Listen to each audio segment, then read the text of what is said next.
Salut à tous. Aujourd'hui vidéo un petit peu spéciale parce que on va appliquer deux éléments concrets de la méthode de Marie Kondo pour mieux les comprendre. Il y en a un qui est particulièrement difficile parce que je suis en train d'essayer de l'appliquer maintenant en faisant cette vidéo et franchement c'est pas évident du tout, mais bon, on y reviendra et puis j'essaierai de l'appliquer de plus en plus au fur et à mesure que je parle et que j'applique la méthode de Marie. Alors avant de parler de ça, le premier élément qui est important, c'est de savoir en fait que en abordant la session de rangement qu'on veut faire, il faut séparer nos possessions en trois catégories majeures. Donc les deux premières catégories qu'on va traiter aujourd'hui, qui sont dans ces deux gros sacs là, ça va être les objets, donc les objets divers et les livres. Ensuite la dernière catégorie c'est celle des vêtements. Donc voilà, il faut aborder ces catégories une par une et comme ça ce sera beaucoup plus facile de passer de l'une à l'autre et voilà. Le deuxième point qui est le plus dur et que je suis en train de tester maintenant, c'est en fait d'écouter son cœur. Donc c'est d'être le moins possible dans sa tête et de vraiment faire confiance à son ressenti. Et c'est là où toute la valeur en fait de l'enseignement de Marie prend place. Parce que quand on décide de garder ou non un objet, elle insiste beaucoup sur l'importance de sentir l'énergie qu'on donne, enfin sentir l'énergie en fait qui se passe entre l'objet et soi, et c'est ça qui doit nous permettre de décider si on veut le garder ou non. Parce que c'est quand on utilise notre tête, donc quand on essaie de réfléchir logiquement, on peut toujours trouver des excuses qui vont nous faire nous dire bon bah c'est là j'en ai pas une grande utilité maintenant, mais ça peut toujours me servir plus tard. Et on va en fait inventer une utilité future à cet objet ou à ce vêtement ou à ce livre qui n'a pas lieu d'être maintenant. Et c'est ça en fait qui est trompeur et qui fait qu'on accumule des choses sans en avoir besoin. Et qui crée du bazar, qui prend de l'espace et qui brouille notre esprit et qui emmène voilà, toutes ces choses qu'on ne veut pas.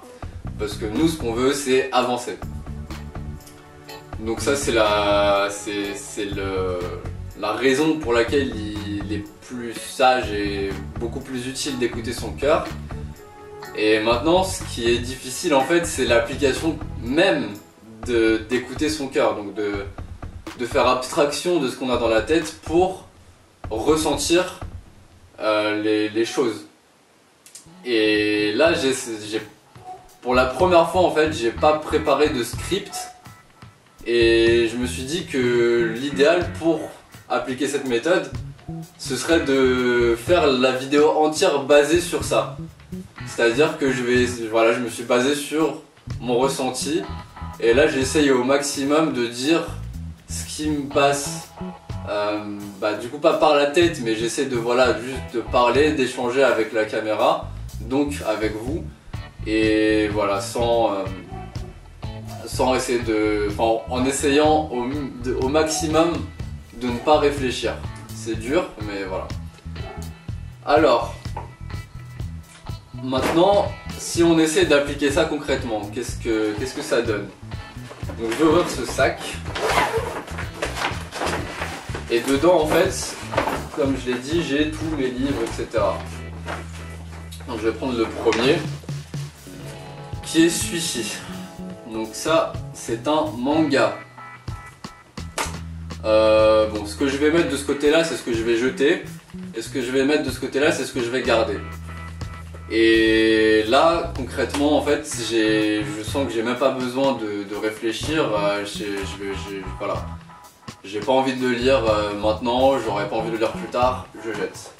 Ça va prendre la place et ce sera beaucoup mieux dans les mains de quelqu'un d'autre qui aura envie de le lire. Candide de Voltaire. On jette. Pas de...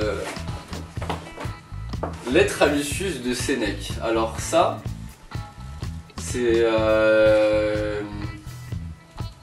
une camarade de classe qui me l'avait conseillé et qui m'avait dit que ce serait très utile pour, enfin, qui allait bien avec ma personnalité. Donc celui-ci, je pense que voilà, c'est là où ça devient.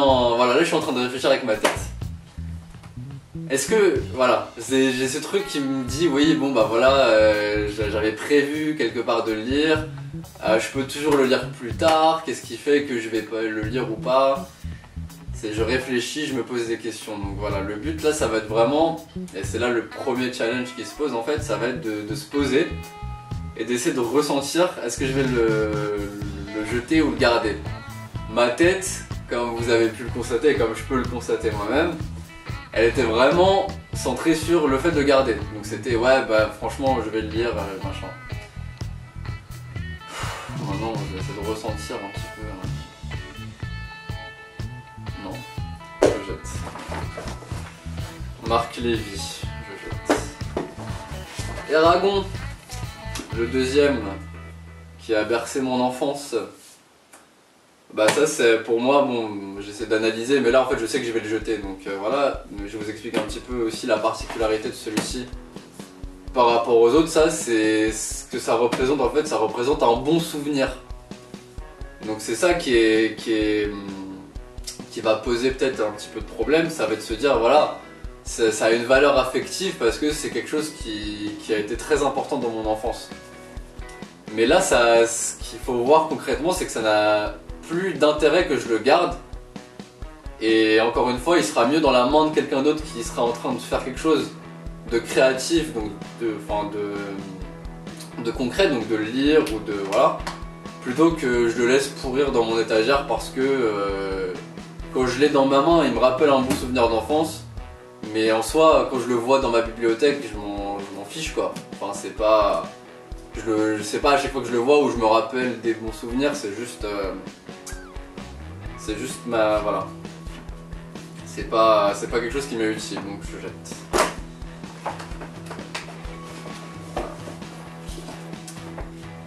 Le Larousse des cocktails.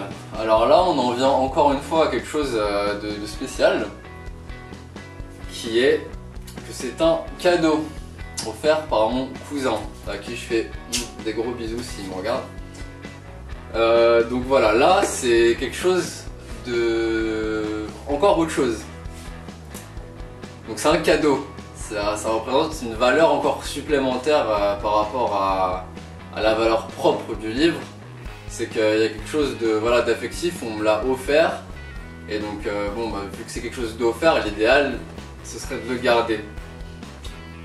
Maintenant bah, je l'utilise, je l'ai beaucoup, en fait je l'ai emmené quand mon cousin me l'a offert, je l'ai emmené en vacances et du coup je l'ai beaucoup utilisé, mais là quand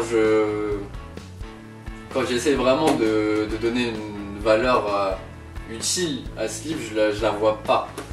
Je me vois pas le prendre et me dire que je vais faire des cocktails. Maintenant oui, mais quand ce sera là peut-être que je vais me dire bon bah non mais en fait si c'est utile, demain je vais me faire un cocktail. Mais ce qui va se passer c'est qu'en fait demain je vais peut-être le faire, je vais peut-être le faire pendant 1 ou 2 semaines. Mais enfin déjà j'ai pas extrêmement, je ressens pas le besoin de le faire. Et en plus bon bah c'est voilà quoi, c'est quelque chose qui va pas durer dans le temps et c'est pas quelque chose sur lequel j'ai envie de m'investir. Donc voilà, je jette. Enfin je jette pas, je vais vous dire plus tard ce que je vais en faire, j'y ai réfléchi. L'éternelle sagesse du Tao, cadeau de ma tante, pareil, mais bon je l'ai lu, j'ai adoré, hein, j'adore de toute façon, j'ai adoré Chuang Tzu, la philosophie de Chuang Tzu, etc. Dans celui-là et dans un autre livre qui s'appelle, que j'avais adoré, qui s'appelle, j'en ai même fait un article dans un blog que j'avais créé, ça va me revenir, Le bonheur selon Chuang Tzu, c'était difficile. Donc voilà, mais voilà, je jette. Vous pouvez être ce que vous voulez être. un des premiers livres de développement personnel que j'ai acheté quand j'avais 17-18 ans, quand j'ai vraiment commencé à m'intéresser au développement personnel. Voilà, Le pouvoir du moment présent.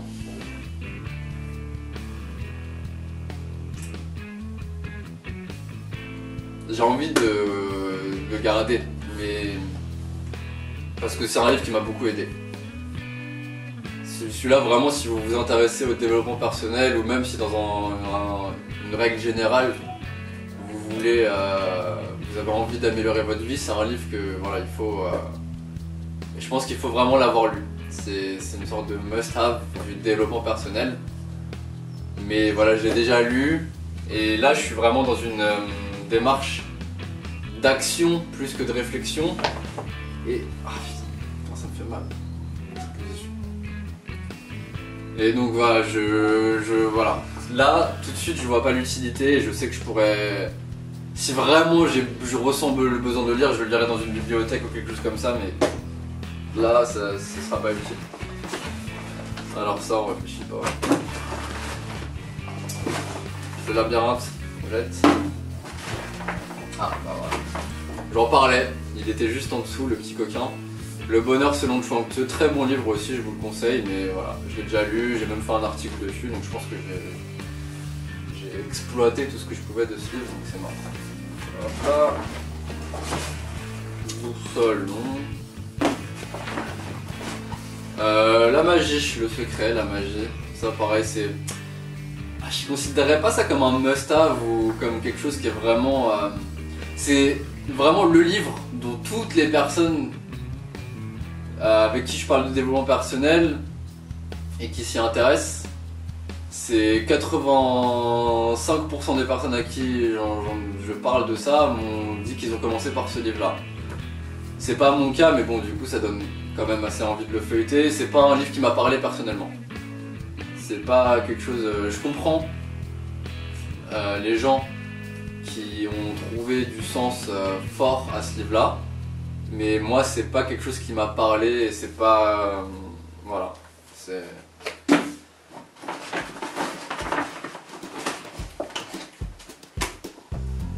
Alors, ça, j'en veux pas du tout. Rambo. Et encore une fois, hein, quand je jette les livres dans cette direction-là, ça veut pas dire que je n'y trouve aucun intérêt ou etc. Mais ça veut dire que j'en ai pas besoin et que voilà, je veux libérer de l'espace. Le dictionnaire. I think I'm pretty good in English, so I don't need a dictionary, you know. Bon, bah, une Dakota box vide. Quand je jette de ce côté-là, c'est que je jette et là je le garde. Et quand je fais ça, ça veut dire que ça va à la poubelle directement après. Ah. La 50e loi, un livre de développement personnel par 50 Cent. On peut apprendre de tout le monde, vraiment. Ah.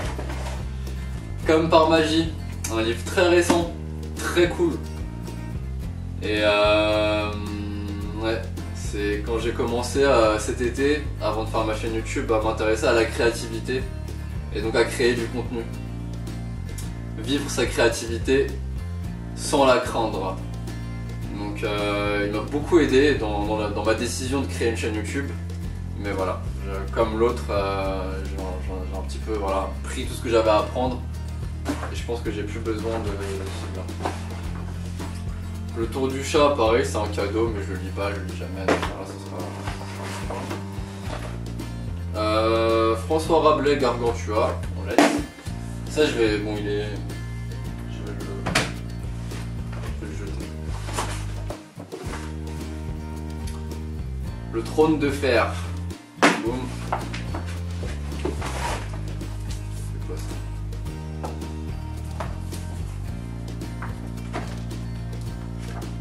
Poker Faces. Ah, mais ça, on l'avait offert aussi. On l'avait offert. Hop. Le gardien de l'eau. Hop là. The Walking Dead. Hop là. L'homme qui marche. Hop là. Ah. Un autre livre qui m'a beaucoup plu. On m'avait dit que c'était impossible. Donc c'est Jean-Baptiste Rudel, en fait c'est le CEO, donc le président, le PDG de Criteo, qui est une entreprise de publicité, etc. Enfin, ouais. D'utilisation d'app, je sais pas trop comment dire. Mais ouais, c'est un très très bon livre aussi pour changer son état d'esprit défaitiste en se disant qu'en fait tout n'est pas impossible. Loin de là. Les pratiques du bac. Ça, je pense qu'on a tout devant. Shakespeare, Hamlet.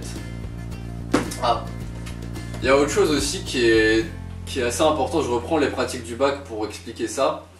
Et c'est ce qui est expliqué en fait dans le livre de Marie Kondo, La magie du rangement. C'est que on a aussi tendance, quand on cherche des excuses pour garder des objets dont on n'a pas besoin, à se dire ça servira peut-être à quelqu'un d'autre. Garde, parce que si quelqu'un passe son bac un jour, bah ça pourra peut-être lui être utile, un de mes proches ou quoi que ce soit. Mais en fait c'est des conneries parce qu'on sait très bien que dans 99% des cas on va le laisser là. Et quand quelqu'un va nous parler du bac, la dernière chose à laquelle on va penser c'est ah bah tiens j'ai un livre, etc. Bon, ça peut arriver hein, bien sûr, mais en soi quelqu'un qui passe son bac, je pense qu'il est déjà apte à préparer lui-même ses propres méthodes pour réviser. Donc voilà. C'est quelque chose qui est décrit dans le livre comme très important. Ce qui vous est pas utile ne sera pas utile à quelqu'un d'autre. Clairement. Si quelque chose que vous avez en votre possession que vous n'utilisez pas, il sera pas utile à quelqu'un d'autre. Donc jetez-le. Ça peut pas être une excuse valable. Voilà. Ah, un autre livre qui m'a beaucoup marqué, c'est La semaine de 4 heures. Et en fait son utilité, ça a été, parce qu'il y a énormément de théories et d'applications concrètes qui sous ce titre un petit peu choc, donc semaine de travail de 4 heures, donc travailler moins, gagner plus et vivre mieux. Il y a beaucoup d'enseignements que j'ai trouvé très utiles, mais voilà, ça m'a plus donné un état d'esprit que donner l'envie d'appliquer les méthodes concrètes qui sont dans ce livre-là. Donc j'ai toujours l'état d'esprit, j'ai pas besoin de le relire pour le réadopter, et j'ai pas envie d'appliquer la méthode, donc même si, voilà, grand respect à Timothy Ferriss parce que c'est vraiment un livre très intéressant, bah je vais pas le garder. Encore une fois, il sera mieux dans les mains de quelqu'un d'autre que dans ma bibliothèque parce qu'un jour il m'a été utile.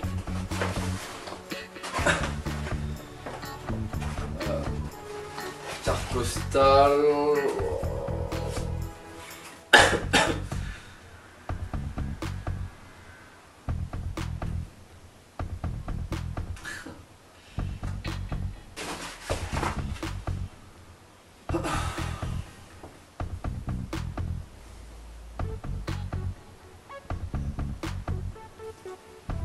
Ce sera pour la miniature.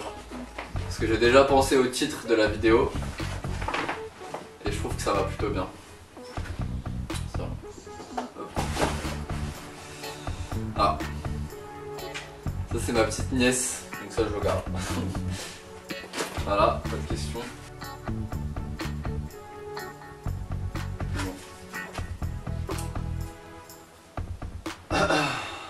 Là, on arrive à un moment intéressant de la vidéo. Je pense que c'est le premier livre que je vais garder. Pourquoi? Parce que, en fait, je sais que je l'ai lu il y a pas longtemps. Ça, c'est le 5e accord Toltec. Donc, il faut savoir qu'il existe aussi un autre livre qui a été sorti avant, qui s'appelle Les 4 accords Toltec, du même auteur. Ou alors je crois que ça c'est le fils de celui qui a écrit les 4 accords Toltec, je suis pas sûr. Je crois que c'est ça. Et en fait je l'ai lu.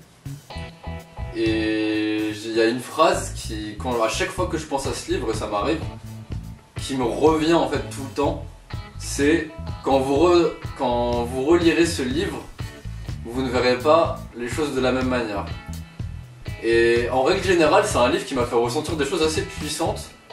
Et quand j'ai lu cette phrase, je me suis dit, mais enfin, ouais, c'est forcément vrai, parce que quand on regarde un film une deuxième fois, etc., on le vit différemment. Et je me suis dit que je le relirais celui-là pour vraiment voilà, pouvoir faire la différence entre ce que j'ai ressenti quand je l'ai lu il y a plusieurs mois et ce que je vais ressentir quand je vais le relire. Donc voilà. Premier livre à garder, le 5e accord Toltec. Influence et manipulation, c'est de la merde. Une fois, c'est mon avis. L'estime de soi, c'est pas de la merde, non, on regarde pas. Dr. Love. Non, je n'ai pas honte. On veut tous apprendre un petit peu comment ça marche les relations.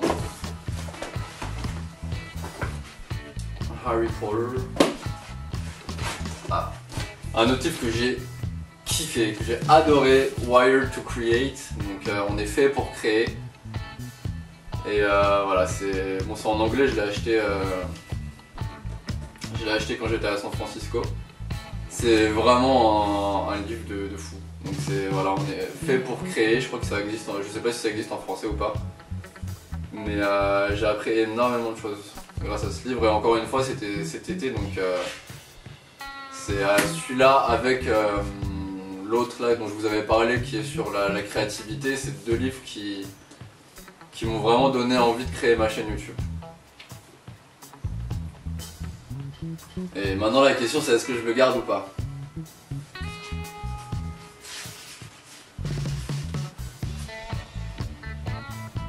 Ouais,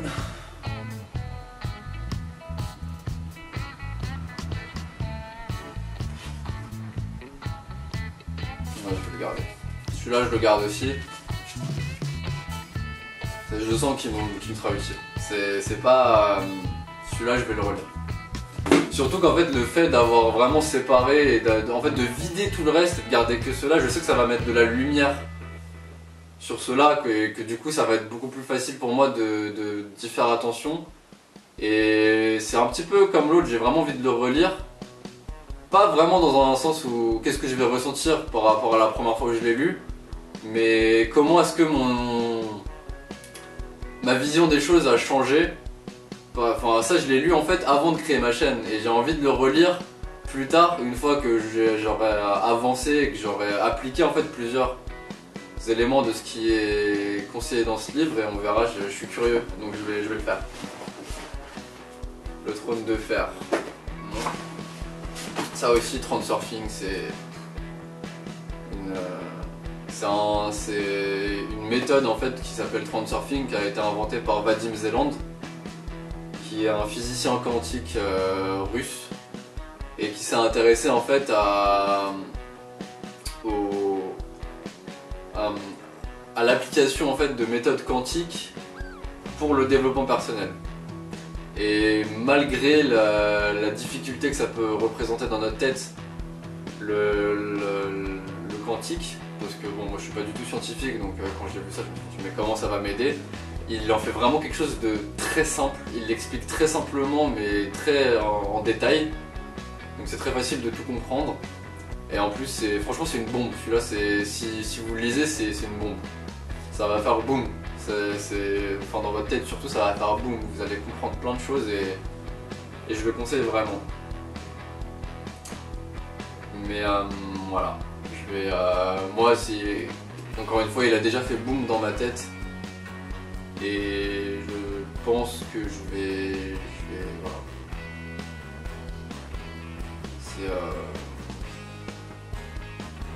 Je vais pas le garder. Gargantua, ça aussi les livres ok comme ça. Je sais pas si je ferai pas vous, si jamais je parle. Anthologie de l'éloquence française, je jette.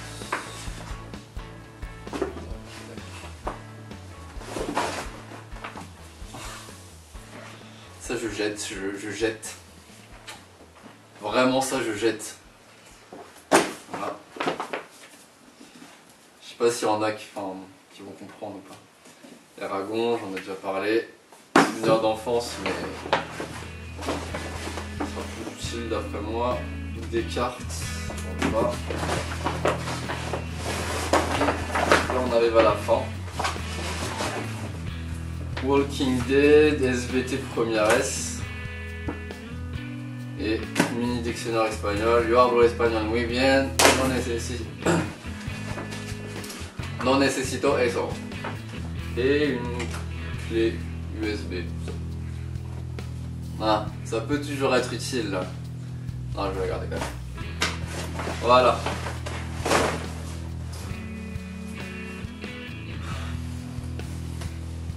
Sur tout ça, on garde ça. Et je pense que ça rejoint un petit peu ce que j'ai compris de la méthode de Marie et ce que je vous ai conseillé. C'est vraiment, voilà, il faut le faire strictement. Et les excuses, essayer au maximum de ressentir avec son cœur, parce que les excuses on les forme avec notre tête. Et ceux-là, je sais que je vais les relire. Je sais qu'ils me seront utiles. Et en fait, c'est ça un objet, c'est ça un livre, c'est ça un vêtement.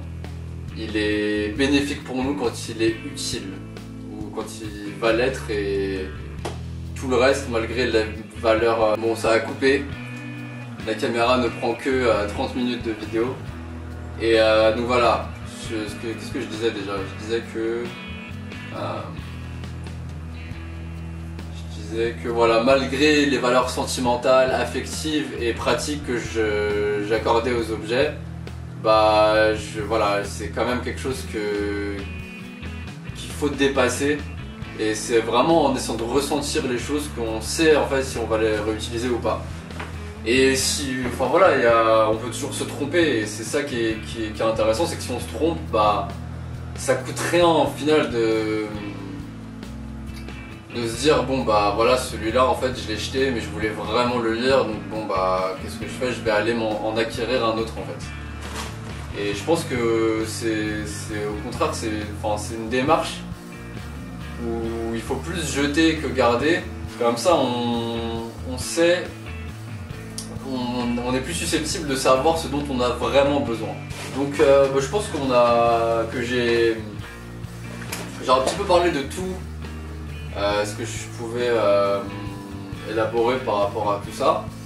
Et donc par rapport aux livres et aux objets, et pour faire un résumé, voilà, l'important c'est de vraiment d'écouter son cœur en fait, d'essayer de toute cette énergie mentale quand vous pensez.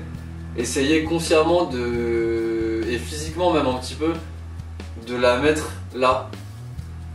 Et enfin je sais pas si c'est clair ce que je dis, moi en vraiment essayant d'analyser la chose, bah justement en utilisant ça j'ai compris qu'il fallait que j'utilise ce que j'utilisais là, ici, pour ressentir les choses plus émotionnellement. Et voilà, donc là émotionnellement parlant, j'ai vraiment envie de créer des choses, de faire évoluer cette chaîne. J'ai pas mal d'autres projets en attendant, enfin voilà, j'ai envie de faire plus de sport. J'ai commencé et c'est quelque chose dans lequel j'ai envie de m'investir. Et pour gagner de l'énergie dans toutes ces nouvelles choses là que j'ai envie d'intégrer dans ma vie, bah je fais de l'espace en fait. Je jette tout ce qu'il y avait avant, je le mets hors de ma vue, comme ça je peux vraiment me concentrer sur ce que je veux. Et tout commence maintenant, et c'est en prenant ce genre de décision là que je pense que je vais vraiment aller dans la direction, et je sais que je suis en train de me diriger dans la direction dans laquelle j'ai envie d'aller. Donc voilà, c'était improvisé, je sais pas si ça vous a plu ou pas, je pense que ça va être une vidéo du coup plus longue que d'habitude. Dites-moi ce que vous en avez pensé. C'était vraiment dur de me mettre dans le bain. Là, je sais que je parle un petit peu comme je pourrais parler à un pote ou n'importe quoi. C'est plus facile de réfléchir comme ça. J'ai fait 20 000 essais avant et c'était pas du tout naturel, donc ça me plaisait pas. Et voilà, bah j'espère que ça vous a plu. Dites-le moi en commentaire si vous aimez ce genre de processus de création de vidéos ou pas. Vous pouvez aussi me le montrer en laissant un pouce en l'air et en vous abonnant à la chaîne. Bon, j'ai eu le droit à une petite coupure parce que la batterie était morte. Donc j'en ai profité pour voilà, vider le deuxième sac et appliquer la même méthode sur ce qu'il y avait dedans et ranger un petit peu ce qu'il y avait autour aussi. Et voilà, donc vu que je sais plus du tout où j'en étais et ce que j'étais en train de dire, ce que je vous propose, c'est, comme je vous avais dit, je vais vous dire ce que je vais en faire de tout ça. Et en fait, à la base, je voulais faire carrément une vidéo dans ce projet là, de moi en train par exemple de faire une brocante ou quelque chose comme ça où je vends tous ces produits là. Et en fait, ce que je vais faire, c'est que je vais les garder pour le 6e projet qui sera le Finance Challenge. Et quand ce sera ce challenge là, j'utiliserai je vendrai en fait tous ces livres, objets et peut-être les vêtements, on verra la semaine prochaine, dans ce mois là. C'est donc la fin de cette vidéo. Je vous fais des gros bisous et je vous dis à jeudi prochain. Ciao! Et là, vous pouvez voir la pile de tous les livres et objets que j'ai décidé de jeter dans tout ce qu'il y avait dans les 2 sacs. Et ici, tout mignon, les 4 livres que j'ai décidé de garder.